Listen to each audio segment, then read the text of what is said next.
Audio newspaper for a visual world. Hello and welcome to the Bugle US Election Results Special 2020. And here is our instant Bugle reaction at 12 p.m. Eastern Time, 5 p.m. UK time on Wednesday the 4th of November 2020.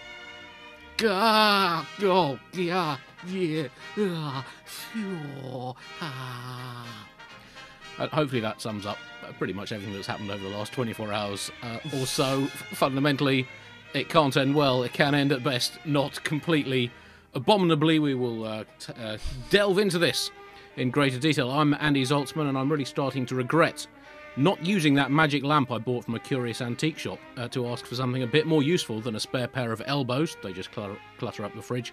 A bacon sandwich. I was hungry after putting the elbows in the fridge. And the power to turn shoes into watermelons. The novelty wears off after about 15 or 20 pairs. Bearing in mind that I summoned that genie in May 2016, well, apologies to the entire world. Joining me to jab around in the still twitching yet somehow already rotten entrails of the 2020 American presidential election to try to haruspicize what it all means, to pick the bones from the rancid, half-chewed, twice regurgitated sardine of despair that was election night. Firstly, joining us from where it's all kind of happening, the USA, in specifically San Francisco, it's Nato Green. Hello, Nato. Hello, Andy. Hello, Buglers. It's really been it's a hard time to be an American right now. We're really reeling and grieving, and we just can't stop thinking about the demise of Quibi.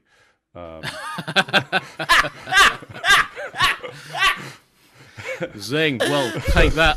Our other guest from the 51st state of the USA, pending approval of our application to join the club we basically fucking founded in the spiritual home of existential confusion, Lockdown London. It's the man who brings American media organisations crashing to the ground with him amongst the rubble. It's Nish Kumar. Hello, Andy. Hello, Buglers. And you know what? Et tu, NATO. Et tu. Dancing on the grave of Quibi. They were a lot like Martin Luther King. They had a dream. Only instead of racial equality, their dream was to force people to pay quite a bit of money for short-form content. Very much on the same continuum of human existence. Very much on the same, but both tragically cut short by circumstances out of their control. In one case, circumstances out of his control, and in the case of Quibi, circumstances that were very much in their control. Wasn't one of the major backers of Quibi Republican tech billionaire Meg Whitman, who ran for governor of California several years ago and lost? I actually, here's a fun fact about Meg Whitman. When she was running for governor, because, you know, I'm a protesty kind of guy, we brought 1,000 nurses to protest in front of her mansion, which leads me to a very important NATO Green lesson about social change that I want you all to take with you tonight, which is that it is not difficult to overwhelm small-town police departments.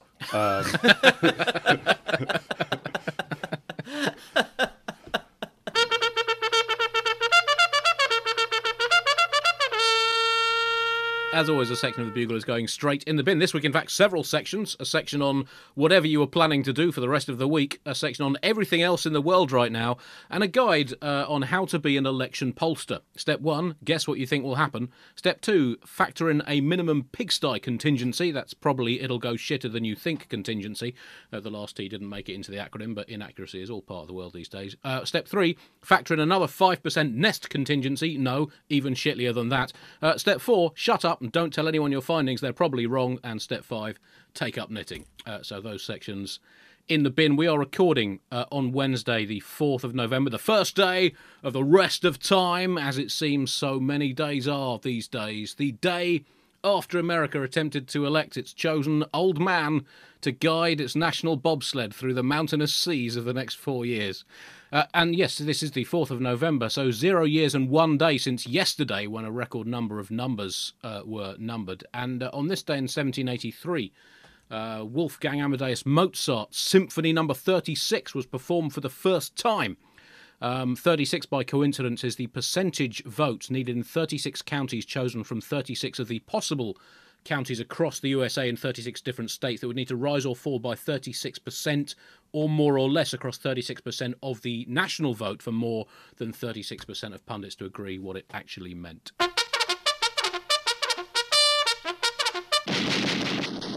Top story this week. Well, there is only one place to start. As we record, the outcome is still not entirely clear. If you are Donald Trump's mouth, you have won. The rest of the universe seems to suggest that Joe Biden is on course for a narrow, painful victory as we record. NATO, talk us through your range of emotions and what you've been going through over the last 12, 18 hours. Oh, Andy. Well, so look at my face. This is what America's face looks like right now. For the podcast listening audience, I have not. That's most of this show, to be fair. Everyone but the four of us here right now. Everyone in America looks like this right now. I look like dog shit that had a shit and then was rolled in shit, if you know what I mean. I may not be able to get through this episode because I may have to go run and have stress-related diarrhea. How stressed am I? I am so anxious that last night I had a stress dream about pulling an all-nighter writing jokes for the Bugle with Beto O'Rourke. We were in his office in the Congress building, and I was trying to write the jokes, and he was skateboarding around me, and I was getting angry at him. So focus, Beto. And it's like everyone has been trying to remind you to go vote and to get out the vote. Like every app, every celebrity, every news program, every website. I got a notification reminding me to vote from a phone app that lets you order an in-home massage. And it was sort of like, well, you can't have Swedish style social democracy, but would you like a Swedish massage to ease the tension? And now it's like, it seems close, and it shouldn't be close. I mean, like, that's the most upsetting part, is that it's even close at all. It's like a significant section of the electorate looked at all of the carnage and death and suffering and stupidity and goes, what's not to like?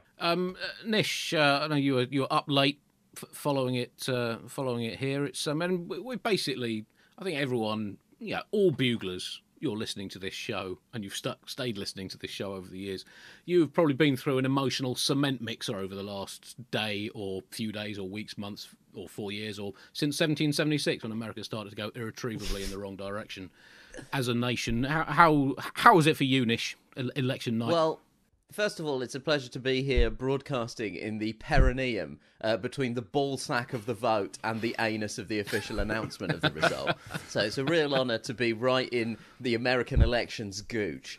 And listen, as election nights go, for me, I was watching it at home, drinking wine, which is a marked improvement on the 2019 British election, the evening of which I had a screaming row with Boris Johnson's father about whether women in burqas should be able to become fighter pilots.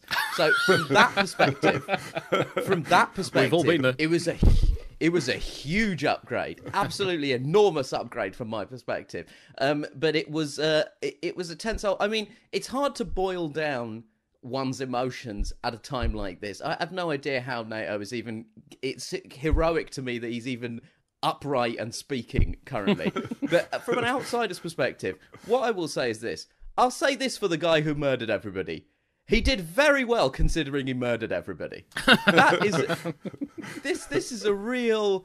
It's a real interesting, surprising piece of information. And right now, not content with sort of murdering everybody, he's now, insisting that the count be stopped, just as it looks like, Joe Biden is on his way to winning Wisconsin, Nevada, and Michigan, which are kind of three big states that he needs to get over the 270 line at the moment. And Trump is in the process of declaring those mail-in ballots completely null and void. He's said that he's going to go to the Supreme Court.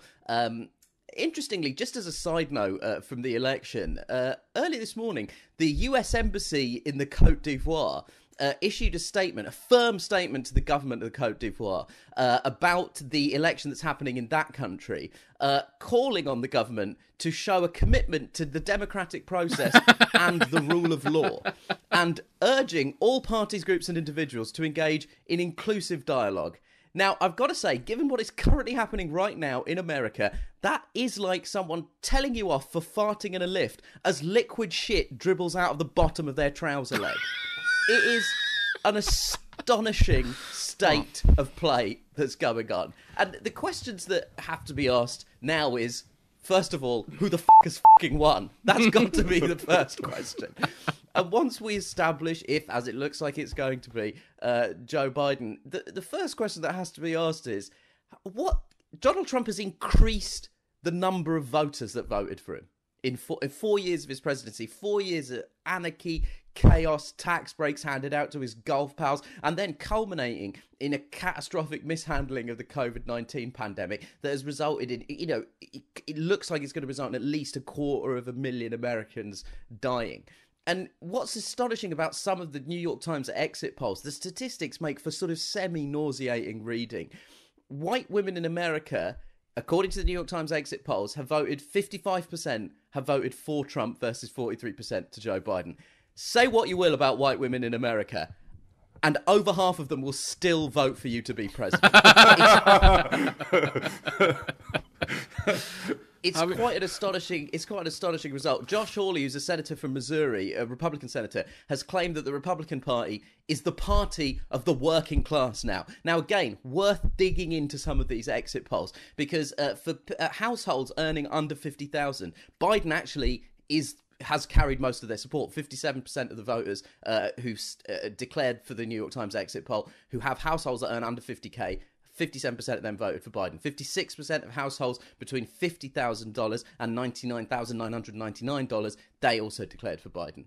And the key demographic that came out for Donald Trump are households that earn over $100,000 a year. Now, that is a very generous interpretation of the party of the working class. But then I guess, is it ever possible to know ourselves? I read an interview a couple of months ago with Josef Fritzl, for reasons that I don't wish to go into now. Josef Fritzl, for those of you who might not remember, was an Austrian man who built a dungeon where he trapped his daughter and sexually abused her and fathered children with her. Josef Fritzl, a few years ago, was interviewed by a journalist, and Fritzl said this: "I am not the monster that I am portrayed as in the media." So I guess what I'm trying to say is it's impossible to really know ourselves. I'm not comparing the Republican Party to Josef Fritzl, but I'm just putting that out there. I was following the odds overnight, the bookmakers' odds, which began with Trump as about a sort of 2-1 outsider. He then became a sort of hot favourite, 7-2 on at one stage, at which point I think I drank half a bottle of Marsala wine in 5 minutes, which is unusual because I don't generally drink a lot. And that seemed to do the trick. Then the Biden comeback. Were you attempting to cook a tiramisu? I was not. No, only the tiramisu of my churning stomach. And then the Biden comeback, but it's a kind of weird thing, isn't it, following an election like that? Because it kind of feels like a comeback. It's not that any strategic decisions have been made. It's just different forms of counting. And this whole issue with the Trump speech, and I mean it followed Joe Biden's speech to a load of people sitting in cars, which is, I think, would have gone down as one of the weirdest election night speeches ever. As he spoke fairly uninspirationally in a classical Biden way to the half-hearted honking of horns, followed by Donald Trump delivering what I believe is one of the low points of the last, 2,500 years of democracy since those crazy ancient Greeks thought, hey, we've got an idea for how to run things better, and found themselves in under a minute surrounded by businessmen smoking cigars, lobbyists, and privately owned news outlets with varying glints in their eyes. And he said that the Democrats were trying to steal the election. He also tweeted votes cannot be cast after the polls, capital POLES, are closed. That does sound like a message that might have come direct from Moscow.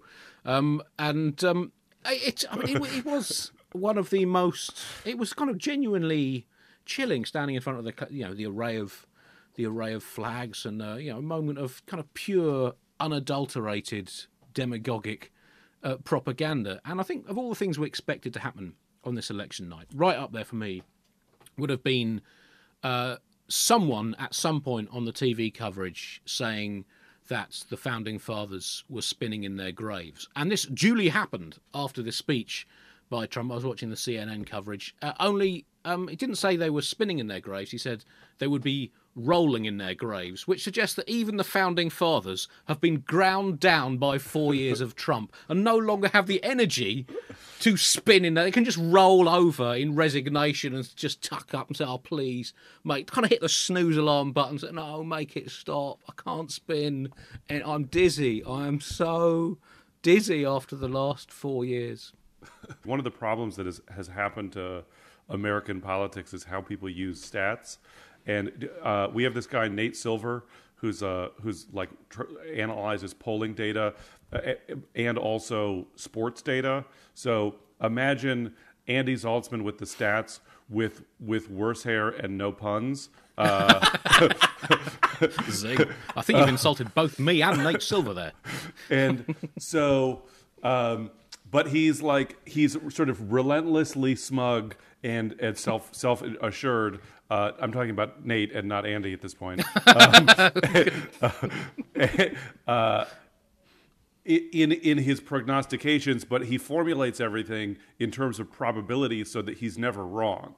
He said, "Well, I said there was a 10% chance of that, and lo and behold, we're in that we predicted it." But because of there's been all this available polling data. What it meant is that as the returns were coming in, like everyone in the country was, doing this bizarre forensic analysis that people would say, people who had never been to Wisconsin at all were like, well, based on the trend line of the early returns from Sheboygan County, Wisconsin, and knowing that they have 11 black people in that county and they haven't counted the votes yet from that precinct, we can reasonably predict that if this trend line continues, at some point we're still so it was like, people, what are you doing? This is not helpful. And it's just, it feels like the end of democracy. You were talking about the Côte d'Ivoire, and I was a kid in the Reagan era, and there was a claim that America was a democracy and a beacon to the world against totalitarianism, and it was bullshit at the time, but we pretended. And by we, I mean white people. And if you asked refugees from war-torn countries why they sought political asylum in the United States, they weren't coming here for the separation of powers. They wanted to not be mass murdered for political reasons, and they got here and found a land of freedom and opportunity where they would only be mass murdered due to lax gun laws and inadequate mental health services. And that's freedom. I also really admire and am extremely frustrated by the American commitment to ballot secrecy, which I think means that I think they might be unable to ask you at an exit poll how you voted, right? I think that there's something that they're constitutionally forbidden from doing that. Whereas with Britain, we have an exit poll where basically people just stand outside and say, who did you vote for? And the exit polls in the last few elections have been pretty accurate. But it does make for some very compelling television on CNN when you see people going, a lot of the exit polls are showing that people really prefer chocolate ice cream. And people were really into the first season of Westworld, but felt it dropped away badly from the second season. And you're like, that is very interesting. It's a fuck all use to me at 3 a.m.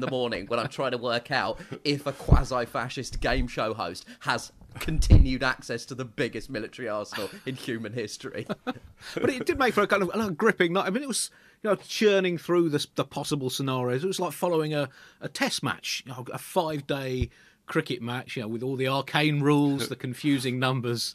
But the difference being that the prospect of defeat would entail having to watch your least favourite player, the opposition captain, vaunt his cheaty victory on the news every day for the next 4 years, change the rules of all future games, and cast a pall of darkness over the entire planet. So I mean, it's sort of like a test match, but a bit different in terms of the implications, really. And Andy, can I ask you, because I know nothing at all about cricket, is cricket like the American electoral system in that the main way to win is by cheating?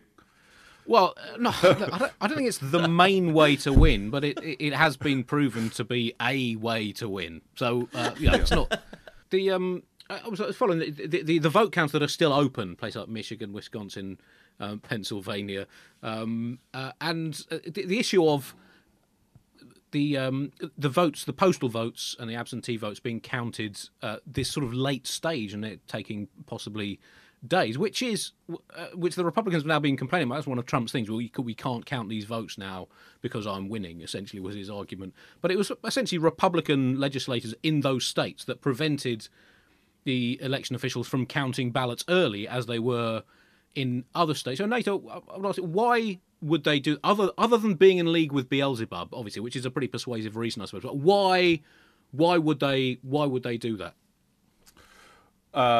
Well, because they're assholes, and in for a penny, in for a pound. Like, once you've decided that you're, I mean, I think there's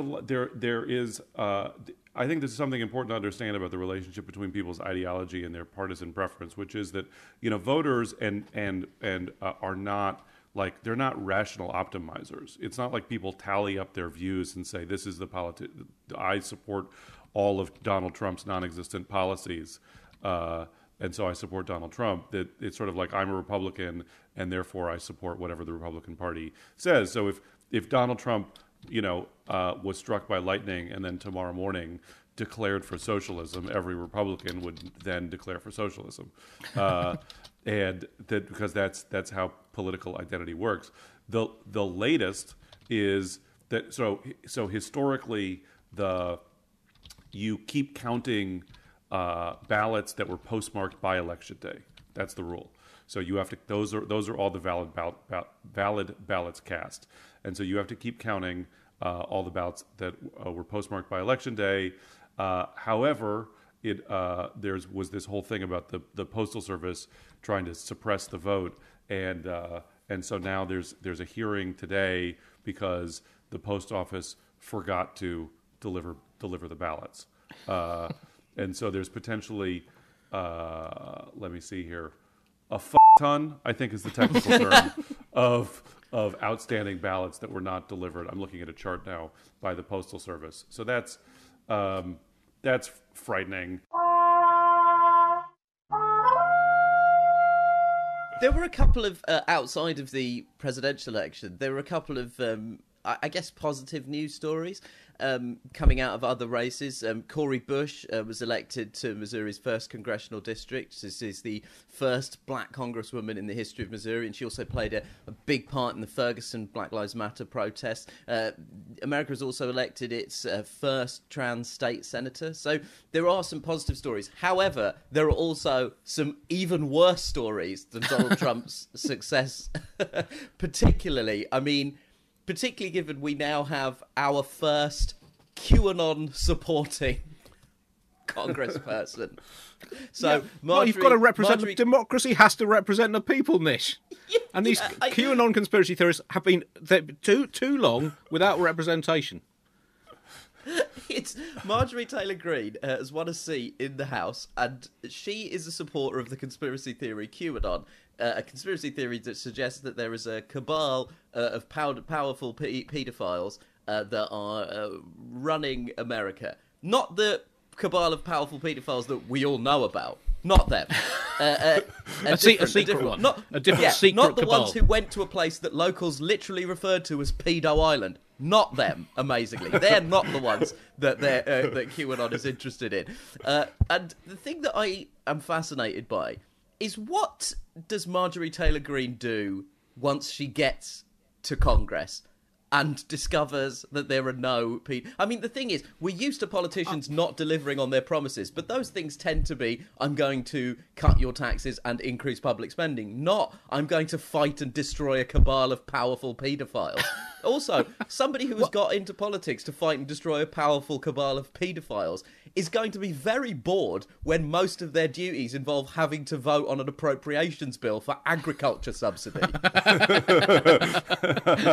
Well, I think maybe though, Nish, this is you're looking at this the wrong way. What it suggests is that plenty of Americans want there to be a cabal of Satanists and paedophiles covertly running the world. And actually, would that not be more reassuring? At least there would be a discernible philosophy behind what they're trying to do, a worship of Satan. There was definitely some good news in the election. There was actually quite a bit of good news in the election. In addition to what Nish mentioned, we legalized weed in several states. We defeated an abortion ban in Colorado. We decriminalized other drugs in the state of Oregon. We expanded voting rights for formerly incarcerated people in California. There's a whole bunch of other good news that happened. The other detail that I just wanted to share with you, it may have escaped your attention, gentlemen, across the pond, but the state of North Dakota just elected a dead guy. God, I saw this. This was a Republican... That's the logical next step from the presidential election, essentially, isn't it? A Republican, David Andal, just got elected to the North Dakota State House of Representatives, who had died in October because you might think that voters didn't know that he was dead, but I think it was probably a resounding mandate for his policy platform of being dead. Well, I mean, again, there's time for change, NATO. We've tried alive politicians, and it's not been working very well for us. So, you need to, when things are not succeeding, you need to have the courage to vote for change. I'm going to say Herman Cain ran for president in the wrong year. I want to know if you have any thoughts about the fact that Trump had a rally in Arizona with Nigel Farage. Well, I don't like to compare national political cancers against each other. I'm not sure that's necessarily fair. They come from different systems. But yeah, I mean, it's hard to talk about Nigel Farage. I think for people of mine and Nish's political persuasions, my favourite Nigel Farage moment came at a test match at Lords, a cricket match at Lords in 2016. So shortly after the Brexit vote, England were playing Pakistan. And in the Pakistan team was a player called Mohammed Amir, who'd just come back from a 5-year ban for match fixing, for cheating, for which he'd been jailed and banned from international, banned from all cricket for 5 years. And he was playing his first game since this cheating scandal. And there was a lot of talk about how the crowd would react to this cheat returning to the game. As it was, there was some mild booing, and otherwise people thought, well, he's had quite a stiff punishment. He was only a young lad at the time, and gave him a reasonable reaction. And Nigel Farage walked down the stairs at the side of the Mound stand at Lords that afternoon and got resoundingly booed by the entire crowd. So that was my favourite Farage moment. We were prepared to forgive a proven criminal cheat playing cricket, but Farage got exactly what he deserved verbally. Just to touch on all the things that you would have thought would lead to a heavy defeat for Trump, including threatening not to respect the result of the election. And to be fair, for once a politician was as good as his word, and came out claiming this was a fraud rather than just basic vote counting. And it clearly scored well with voters. I guess it is quite attractive as a proposition. Support me. If our team wins, we win. If our team loses, we can pretend we won. So there's no outright lose situation. It's quite a good sales technique. Mismanaging the pandemic obviously worked pretty well for him. And as the prospect of defeat grows for Trump, he might possibly be wondering, did he mismanage it enough? I mean, approaching 250,000 deaths was impressive, given the head start and the resources at America's disposal. But could 500,000, even 1 million deaths have made him look like even more of a that is clearly the main pillar of his strange electability. I don't know.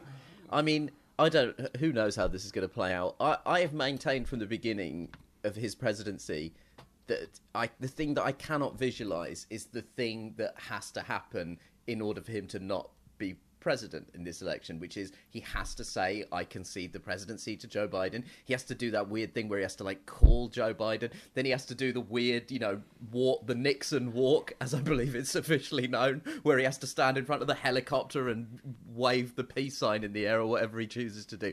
I just can't visualize him going through the mechanics of that process that it would require for him to... I've maintained from the beginning that this does not end with him getting in the helicopter. This ends with him going full King Kong with whichever one of the Melanias is closest to hand in his grubby fist, stood on top of the White House as a phalanx of Wright brothers biplanes flies along towards 1600 Pennsylvania Avenue. I don't think this can't... Why would this end normally, given how it began and middled? The fantasy that kept me going through the day yesterday, but not that one, not the other one, was very similar to what Nish was saying about Nigel Farage, which is just visualizing the video of Trump realizing that he was going to lose. And wanting a live stream of wherever he was at that moment, of him shouting at people and people rushing to bring him, ground beef tostadas and and hamburgers cooked well done for him to ease his pains. Him throwing his phone across the room and then rushing to pick it up. Him realizing that what has indeed happened today, which is that Twitter has blocked most of his tweets for spreading disinformation. That never happened to Grover Cleveland, to be fair. Grover Cleveland was really more of a Snapchat guy.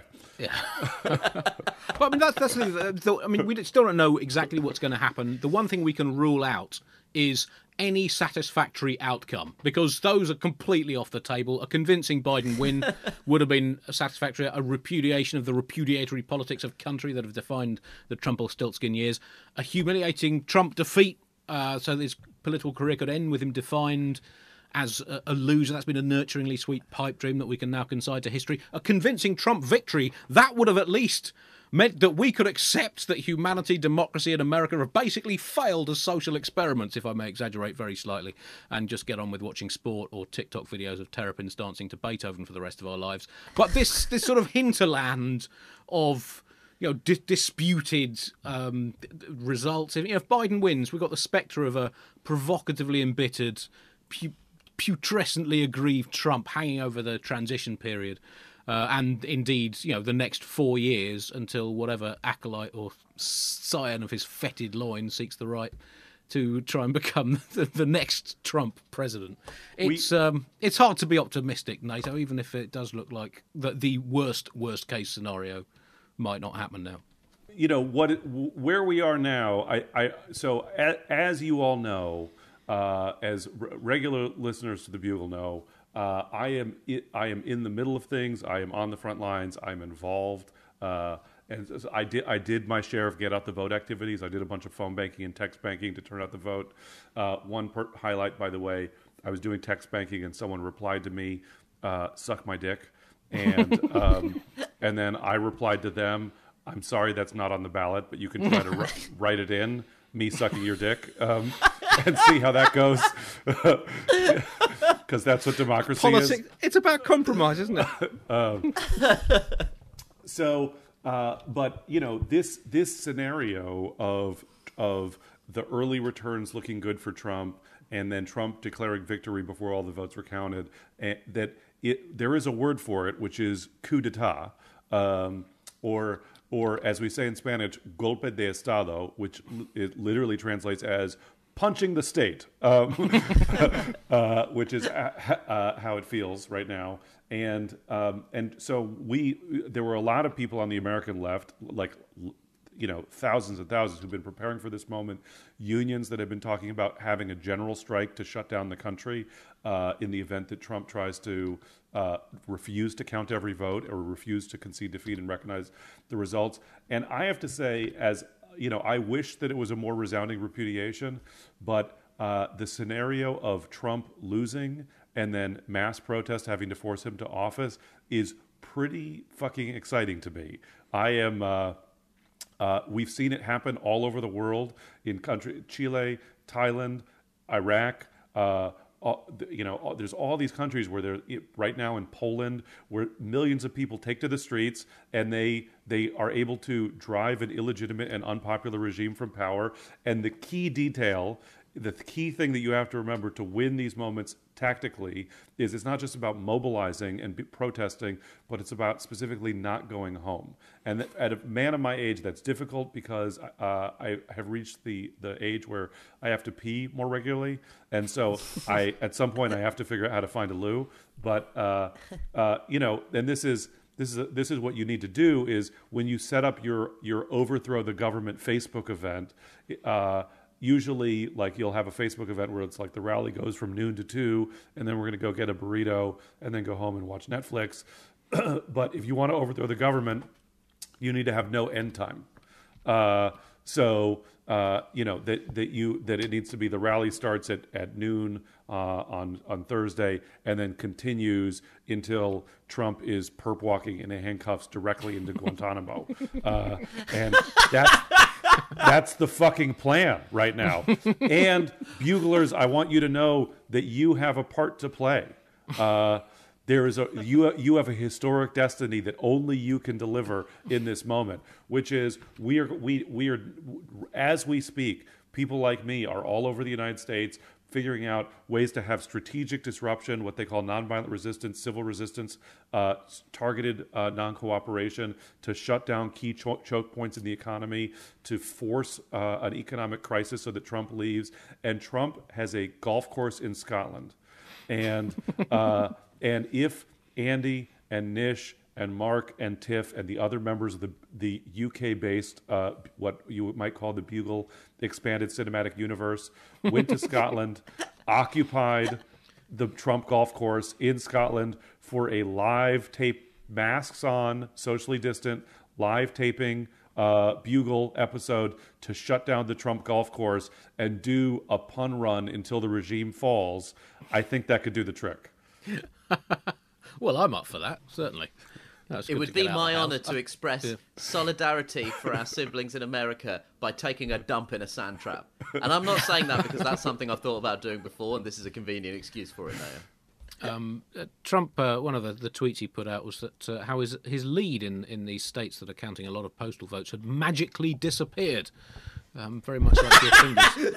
Very much like your fingers magically appear when you're teaching your infant child to fucking count. It's a slight misunderstanding between magic and basic procedure, which I imagine must have made for some disappointing children's parties in the Trump family for his disappointing children. Ta-da! The rabbit has magically disappeared. Well, no, it's magically disappeared into the mouth of that dog.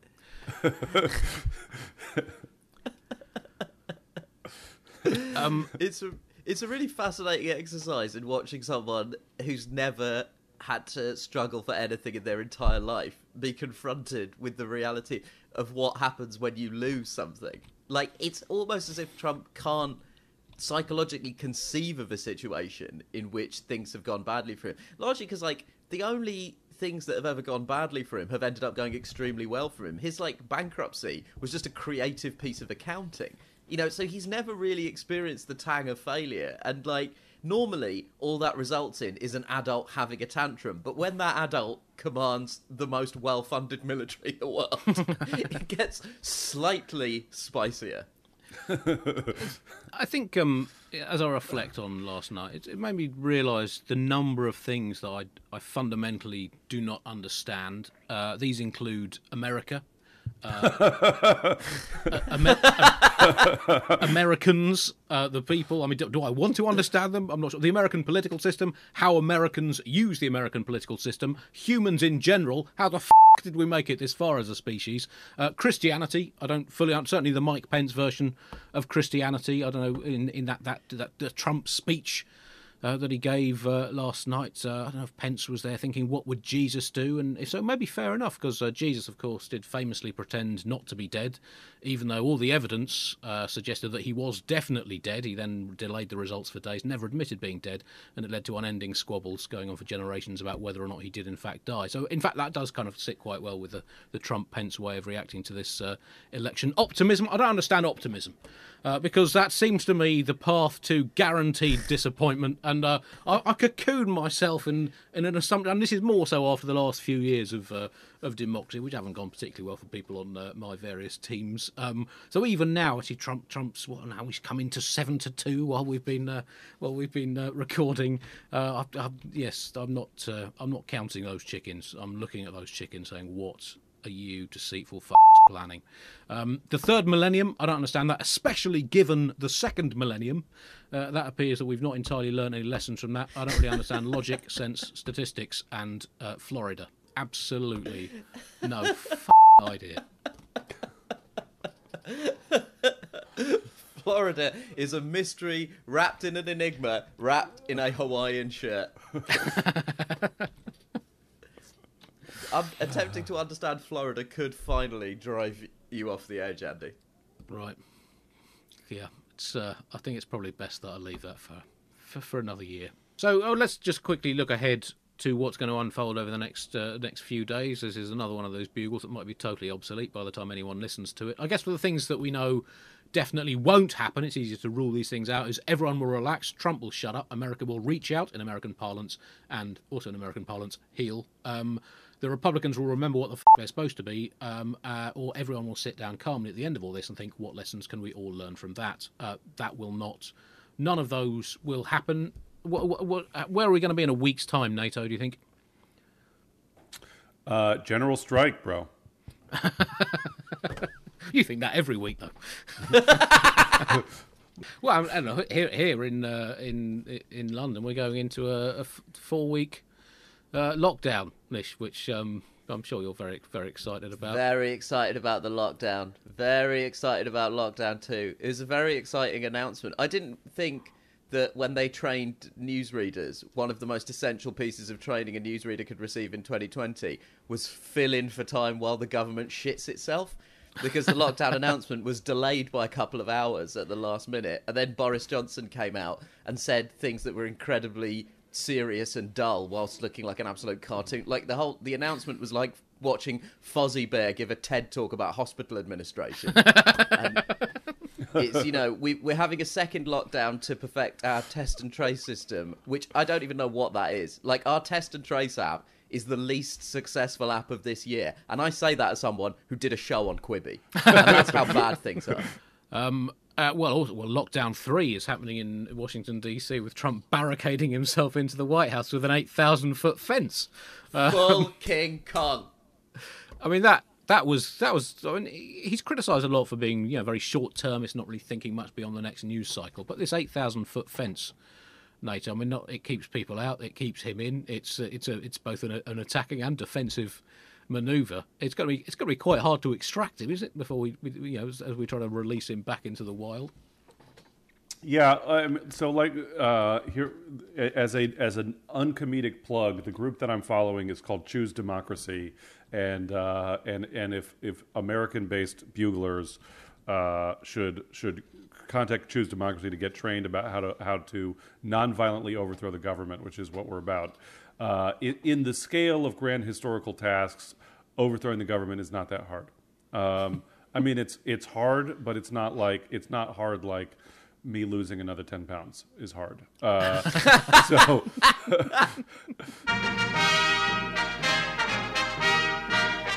Nish, NATO, thank you very much for joining me on what, certainly at about 2 a.m. UK time, I thought was going to be probably the most gloomy bugle in history, and there have been quite a lot over our 13 years where it's been hard to see the sunlight. So we will see exactly the level of darkness that is enveloping America in next week's show. Until then, Buglers, goodbye. We'll be back next week with a full show and some lies about our premium level voluntary subscribers. We've slightly overrun this week, so we'll hold them back. There's been enough lies this week already. I don't like this is not a good time to add to that. If you want to join the Bugle voluntary subscription scheme, go to thebuglepodcast.com and click the donate button to make a regular or one-off donation to keep this show free, flourishing